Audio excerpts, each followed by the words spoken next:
आज हमारा टॉपिक है polysaccharides, types and structure. Polysaccharide क्या होता है? नाम से ही है पता चलता है कि polysaccharide, poly means many, saccharide means unit of sugars. तो बहुत सारे यूनिट ऑफ सुगर्स मिल जाए आपस में तो पॉलीसेकेराइड्स कहलाते हैं। ये पॉलीसेकेराइड जो है वो एक्चुअली पॉलीमर है। ठीक है। सेल हमेशा चाहता है, आप जाएंगे किसी गरीब के घर में, आप उसके पास सिर्फ चावल है तो क्या बना सकता है? भात, चावल की रोटी बना देगा। आलू काट के चावल का पिसा हुआ में उसको लपेट कर आपको उसका ये बना देगा, बचका बना देगा। ठीक है। चावल के इसमें बनाकर वो ये जो अभी जाड़ा में खाते हैं वो बना देगा, ढुसका बना देगा, कुछ और बना देगा, उसमें थोड़ा इमली मिला के चटनी बना देगा। एक ही चीज का ज्यादा से ज्यादा उपयोग, maximum utility of a thing, यही सेल का सिद्धांत है। सेल हमेशा यही चाहता है कि हम किसी एक चीज का कई काम के लिए यूज कर सकें। उससे क्या फायदा होता है कि ज्यादा चीजों को खरीदना नहीं पड़ता है, और सेल जो है बहुत कंजूस है। तो अब सेल को ग्लूकोज मिल गया, ग्लूकोज मोनोसेक्राइड्स मिल गया, मोनोसेक्राइड्स का उसका अलग अपना यूज है ना। इससे उसको एनर्जी मिल गया, इससे उसको कार्बन मिल गया, है ना। ये डीएनए में जुड़ गया, ये आरएनए में जुड़ गया, ये अन्य इस तरह के काम में किया। जब ओलिगोसेक्राइड मिला, ओलिगोसेक्राइड्स उसने ग्लाइकोप्रोटीन बनाया। ठीक है ना। ग्लाइकोप्रोटीन सेल सेल इंटरेक्शन में, सेल सेल इंटरेक्शन में इसका काम हुआ, मतलब सबका सदुपयोग किया। उसने सोचा क्यों नहीं हम बहुत सारा कार्बोहाइड्रेट को एक साथ जोड़कर कुछ काम कर लें। तो जब बहुत सारा कार्बोहाइड्रेट जोड़कर कुछ काम करने की बात हुई तो फिर आया पॉलीसैकेराइड। ठीक है। कि इसका भी हम यूटिलिटी करेंगे, हम काहे दूसरा चीज बनाएंगे। अब पॉलीसैकेराइड कैसे बनते हैं? तो बहुत सारे सुगर्स आपस में जुड़कर बनते हैं, और जितना शुगर जुड़ता है तो उतना जो है बीच में कौन सा बॉन्ड होता है? ग्लाइकोसिडिक बॉन्ड होता है। जितना ग्लाइकोसिडिक बॉन्ड बनता है उतना वाटर मॉलिक्यूल बाहर निकलता है। करेक्ट। ये इसका बेसिक टेक्सचर है। तो इसको पॉलीसैकेराइड्स को बहुत साइंटिफिक टर्म लोग बोलते हैं polymeric anhydrides anhydrides anhydrides of simple sugar.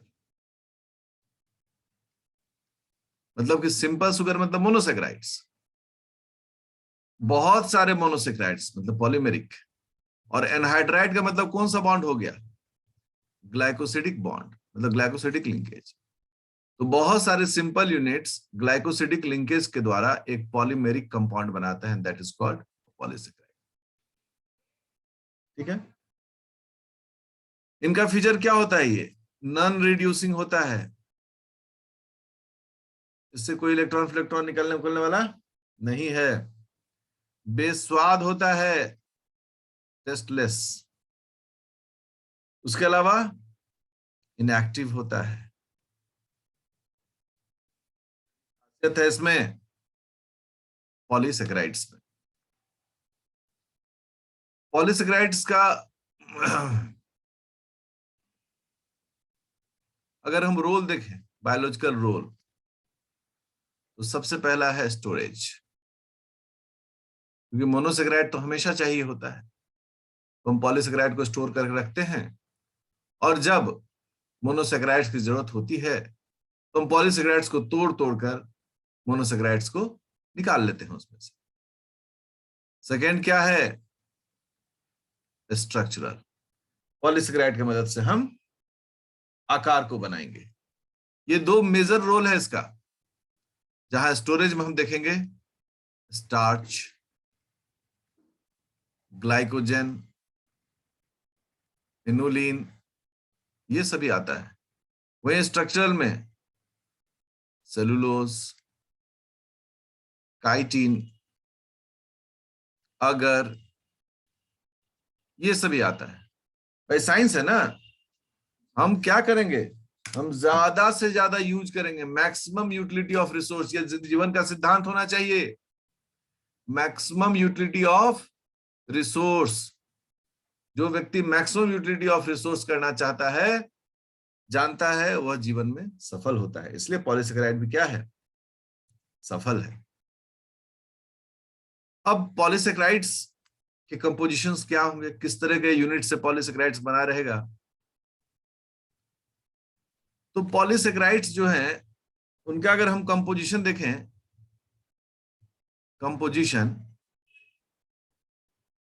तो हमको दो तरह का पॉलीसेकेराइड का कॉम्बिनेशन क्लियर कट दिखता है। एक वो जिसमें कि एक ही प्रकार के यूनिट्स हैं, दैट इज कॉल्ड होमोपॉलीसेकेराइड्स, और एक जिसमें डिफरेंट टाइप्स ऑफ हैं, हेटेरोपॉलीसेकेराइड।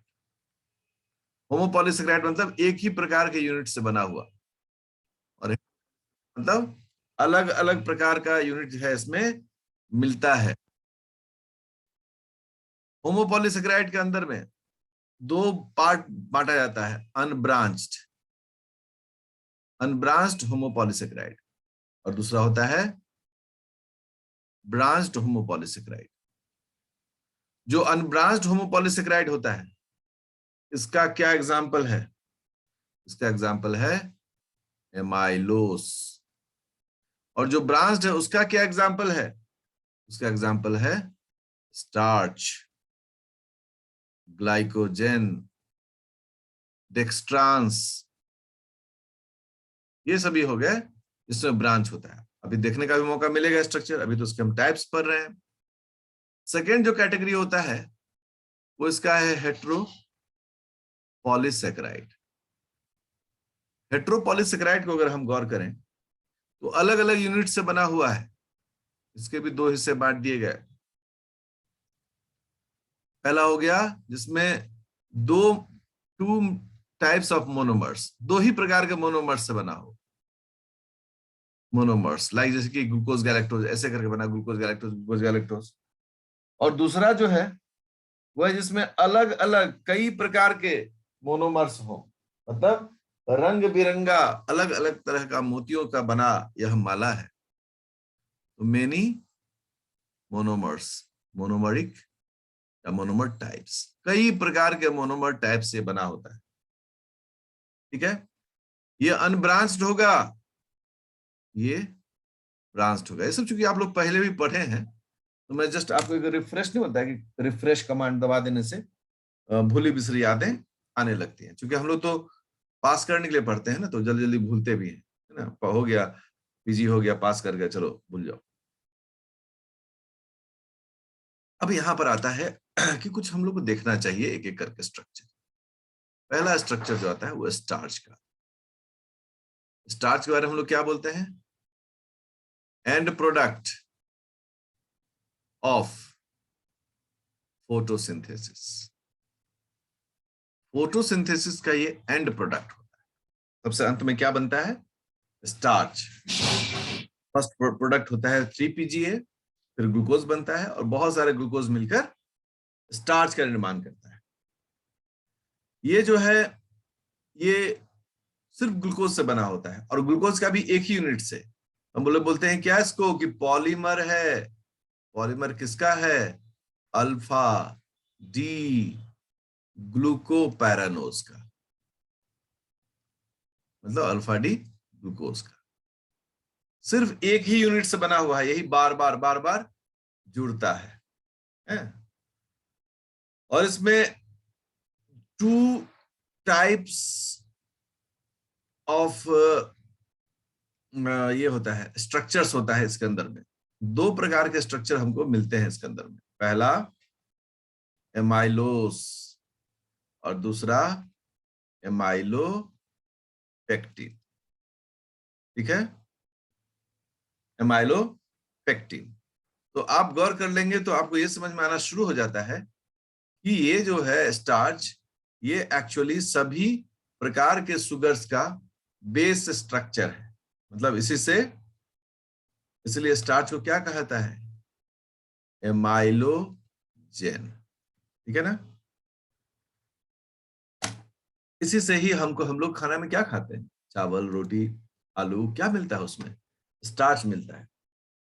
और उसी स्टार्च से फिर सोचिए कि हमारे शरीर में जितने भी प्रकार के शुगर हैं उनका निर्माण होता है। अगर हम स्टार्च लेना बंद कर दें तो रिजल्ट क्या होगा? रिजल्ट ये होगा कि हमारे शरीर में कार्बन नहीं मिलेंगे। अब यहां पर जो आता है सबसे पहला टाइप, वो होता है एमाइलोज। Type 1 amylose. एमाइलोज के बारे में क्या कहते हैं? ये लंबा होता है, अनब्रांच्ड होता है, ठीक है, स्ट्रेट चेन होता है, मतलब कि ये मोतियों की माला की तरह होता है, एकदम एक लंबा सिलसिलेवार तरीके से। इस तरह से अगर हम ऐसा ही इंडिकेट करें तो इसी प्रकार से ये मोतियों की माला की तरह बढ़ता चला जाता है। समझ गए? इसी प्रकार का ये मोतियों की माला की तरह बढ़ता चला जाता है, लंबा होता है, अनब्रांच्ड स्ट्रेट चेन होता है। अब ये तो बस हम तो पहले ही जान चुके हैं कि सब जो है वह अल्फा डी ग्लूकोज या अल्फा डी ग्लूकोपायरानोज से बना हुआ है। तो हमको इसका एक स्ट्रक्चर बनाना चाहिए। जो भी स्ट्रक्चर बनता है एमाइलोज का, उसका दो एंड होता है, ठीक है ना? दो एंड होता है। एक एंड को हम लोग कहते हैं नॉन रिड्यूसिंग एंड। इस सबको एकदम दिमाग में बिठाना है जी। नॉन रिड्यूसिंग एंड, अभी सिखाएंगे भी कि कैसे ये नॉन रिड्यूसिंग एंड दिखता है। और दूसरा हो गया रिड्यूसिंग एंड। तो ये दिमाग में रखना है कि किसी भी पॉलीसेकेराइड का, स्पेशली स्टार्च का या ग्लाइकोजन का, एक रिड्यूसिंग एंड होता है और एक non reducing and. Reducing and मतलब क्या होता है? जहां से घटता है। नॉन रिड्यूसिंग एंड क्या होता है? जहां कुछ घटाव नहीं होता है, फिक्स होता है। चलो इसको हम कुछ और भी तरीके से समझाते हैं। जैसे बहुत सारे मोतियों की माला है, मतलब ये एक एमाइलोज है, और सब ग्लूकोज है। ये जितना भी देख रहे हैं सब क्या है? ग्लूकोज है। अब हमको ग्लूकोज हटाना है। ग्लूकोज हटाना है तो जिस एंड से हम ग्लूकोज को हटाना शुरू करेंगे, ये पहले इसको हटा दिए, फिर इसको हटा दिए, फिर इसको हटा दिए, फिर इसको हटा दिए, मतलब वही एंड है जो रिड्यूसिंग एंड कहलाता है, जहां से हम चीजों को घटाते चले जाते हैं। ये एंड जो है इसमें कोई चेंज नहीं हो रहा है, इधर से कुछ चेंज नहीं हो रहा है। जो चेंज हो रहा है वह इस साइड से हो रहा है। इसी चीज को जब हम स्ट्रक्चर में देखते हैं, देखिए कैसे दिखता है। ठीक है, रिप्रेजेंटेटिव स्ट्रक्चर है। बाकी तो स्टडी मटेरियल में बना रहता है स्ट्रक्चर, वहां से आप देख सकते हैं। ये देखिए, जस्ट सी इट। कॉपी कलम चल रहा होगा आप लोग का भी। आप लोग भी अपना कॉपी कलम चलाते रहिए। मैं उतना लंबा तो नहीं बनाऊंगा, मैं 3 यूनिट्स का बनाता हूं। ठीक है, और ये देखो,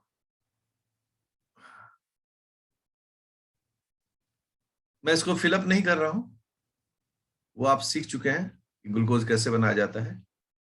that you need to do. अब यहां पर दो इंड है, एक ये इंड है। इसका मतलब क्या है? यहां पर ग्लाइकोसिडिक लिंकेज है। क्या है? Glycosidic linkage. इसको हम लोग कहेंगे नॉन रिड्यूसिंग एंड। इसी साइन से पहचाना जाता है, ये इसका सिंबल है नॉन रिड्यूसिंग एंड का। ये ऐसे भी लिख सकते हैं लोग, या फिर कई बार क्या करते हैं कि OH हटाकर सिर्फ ब्रांच करके ऐसे घुमा कर हल्का सा छोड़ देते हैं। देखो, लाइक इस तरह से ऐसे छोड़ देते है ना। तो इस तरीके का भी लिखा हुआ है, तो इसका मतलब ये एक ग्लाइकोसिडिक लिंकेज नहीं दिख रहा है, तो ये एंड क्या हो गया? Reducing end. ठीक है,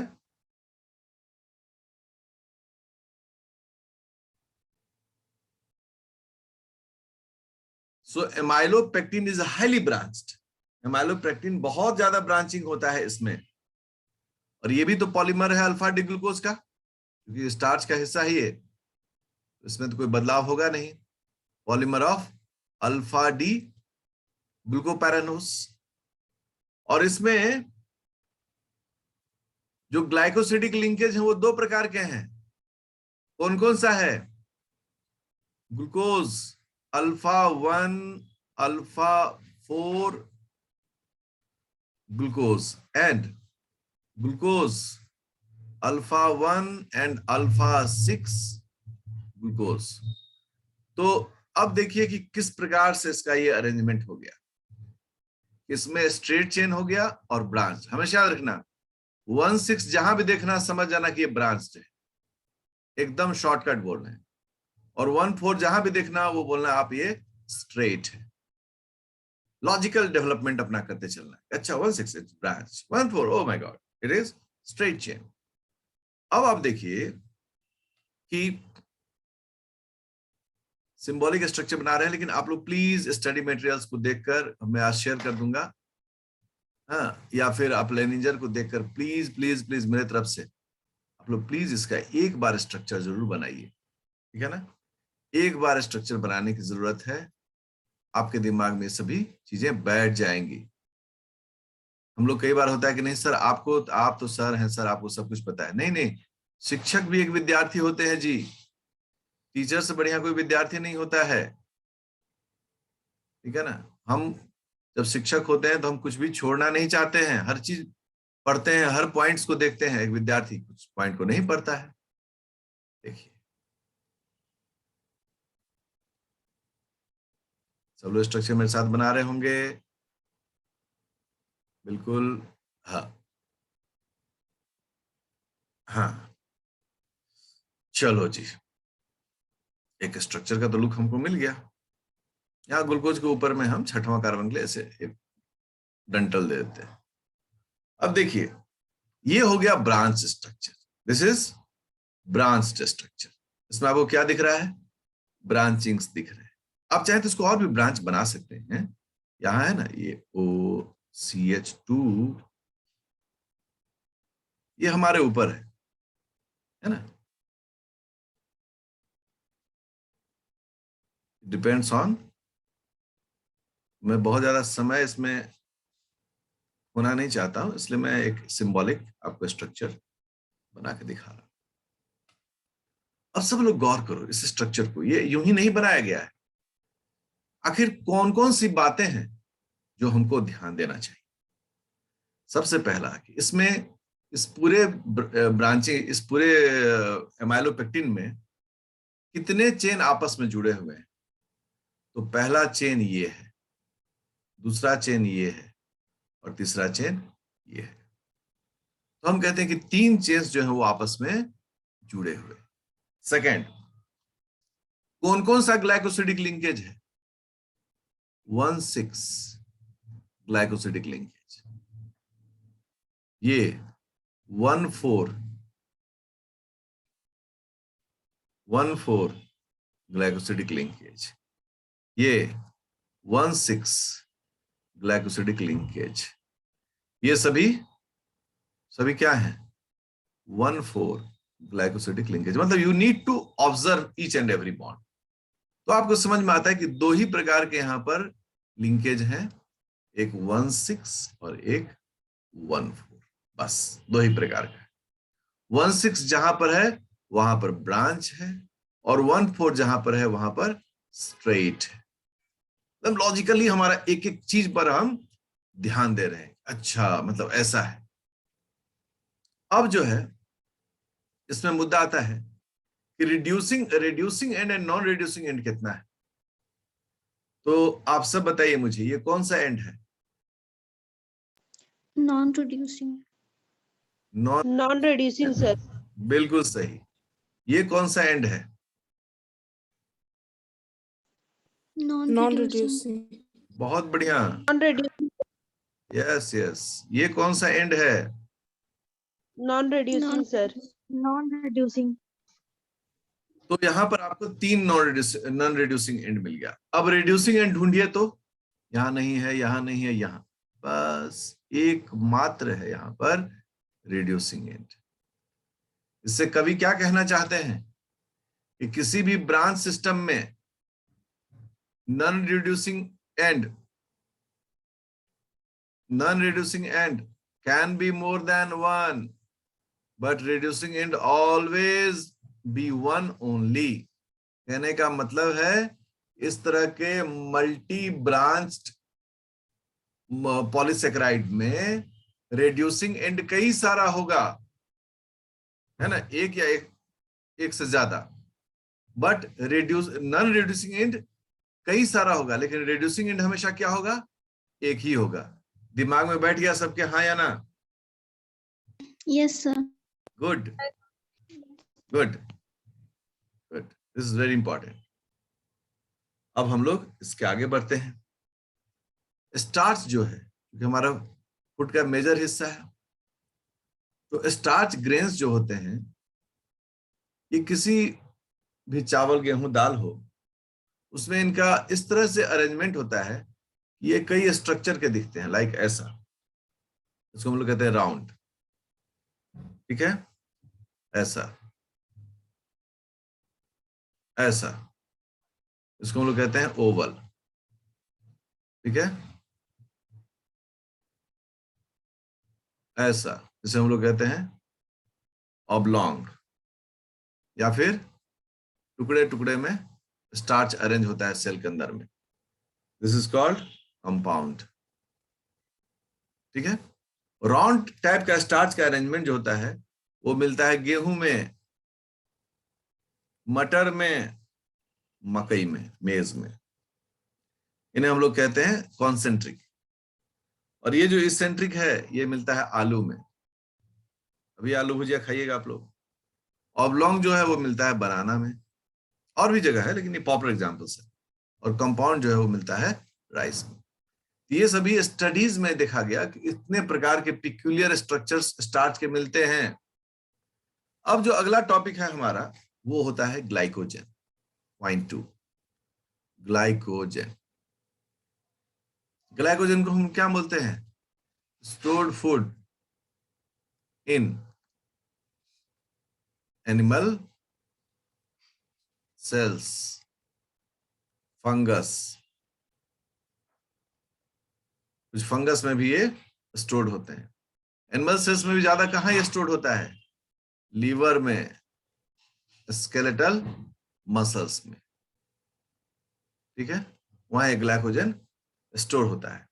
ये पॉलीमर है, किस चीज का पॉलीमर है? ठीक उसी प्रकार जैसे स्टार्च होता है, अल्फा डी ग्लूकोपैरानोज के हूबहू जिस तरह से स्टार्च होता है, इसलिए इसको लोग दूसरे वर्ड में क्या कहते हैं? Animal starch. जैसे प्लांट का स्टार्च जो है स्टोरेज का काम करता है, ठीक उसी प्रकार से ग्लाइकोजन भी क्या करता है? स्टोरेज का काम करता है। अब ग्लाइकोजन के स्ट्रक्चर की जब बात होगी तो हाईली ब्रांच्ड स्ट्रक्चर होता है इसका, और इसमें भी alpha 1,4 glycosidic linkage and alpha 1,6 glycosidic linkage होता है। तो मुझे दोबारा स्ट्रक्चर बनाने की जरूरत नहीं है। जो स्टार्च का स्ट्रक्चर आपने बनाया ना एमाइलोपेक्टिन का, एमाइलोपेक्टिन, बस उसी एमाइलोपेक्टिन का स्ट्रक्चर को रिपीट कर दीजिए, वो हो जाता है ग्लाइकोजन का स्ट्रक्चर, ठीक है। इसमें भी only one reducing and but multiple non reducing and, हम शॉर्ट फॉर्म में लिख दे रहे हैं, नॉन रिड्यूसिंग एंड हमेशा मल्टीपल होता है। अगर रिड्यूसिंग एंड को हम n से रिप्रेजेंट करें तो नॉन रिड्यूसिंग एंड को हम लोग n+1 से इंडिकेट करेंगे, हमेशा इससे ज्यादा होता है। या हम n से क्यों रिप्रेजेंट करें? हम इसको n से रिप्रेजेंट नहीं करेंगे। यहां पर n जो है वो नंबर ऑफ ब्रांच है, नंबर ऑफ ब्रांच। अगर आपको 10 ब्रांच दिखता है मतलब उसमें 11 नॉन रिड्यूसिंग एंड होंगे। अब एक सवाल आता है, सवाल कि ग्लूकोज है ही तो ग्लाइकोजन बनाने की क्या जरूरत है?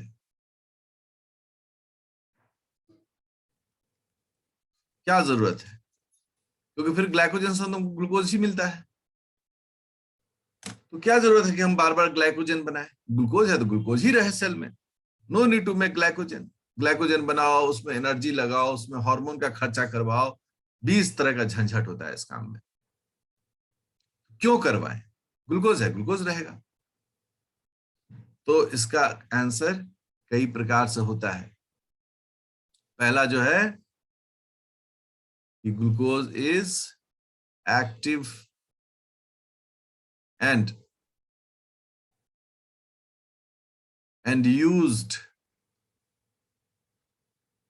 frequently। ग्लूकोज जो है ना वो एक्टिव भी है, फ्रीक्वेंटली यूज भी किया जाता है। ये तो आप इसको कैसे हरदम सेल के अंदर में रखेंगे? बट इससे भी जो महत्वपूर्ण पॉइंट है जिसको मैं टिक लगा दे रहे हैं, that is osmolarity. Osmolarity of glucose 0.4 molality है, जबकि ऑस्मोलैरिटी ऑफ ग्लाइकोजन बहुत कम है, 0.0 म्यू मोलैरिटी। मतलब सोचो कि कितना कम है। अब इसका नतीजा क्या है? ये क्या इससे प्रमाणित होता है? इससे प्रमाणित होता है अगर सेल में ग्लूकोज रहेगा, if cell has high amount of glucose, the osmotic pressure, पढ़े होंगे सब, osmotic pressure of cell alters and it may create big problem। ये सेल के लिए बहुत बड़ा प्रॉब्लम क्रिएट करता है, क्योंकि ये बहुत ज्यादा ऑस्मोलैरिटी है। अगर ग्लूकोज सेल में है तो सेल या तो पानी लेगा या पानी देगा वाली स्थिति में होगी। तो ज्यादातर वक्त में क्या होगा? सेल पता चला कि पानी चूस रहा है, जितना ग्लूकोज इतना सॉल्यूट को समझेगा वो हाइपरटोनिक हो जाएगा। देखो ये सेल है, इसके अंदर बहुत सारा ग्लूकोज है। सेल परेशानी में फंस गया क्योंकि वो ग्लूकोज को क्या मानता है? सॉल्यूट मानता है। तो सेल कैसा हो गया? हाइपरटोनिक। और हाइपरटोनिक होने के कारण क्या हुआ? ये बाहर से पानी लेना शुरू किया। पानी लेते लेते क्या होगा? सेल फूलना शुरू होगा और एक ऐसा टाइम आएगा जब सेल ब्रस्ट कर जाएगा।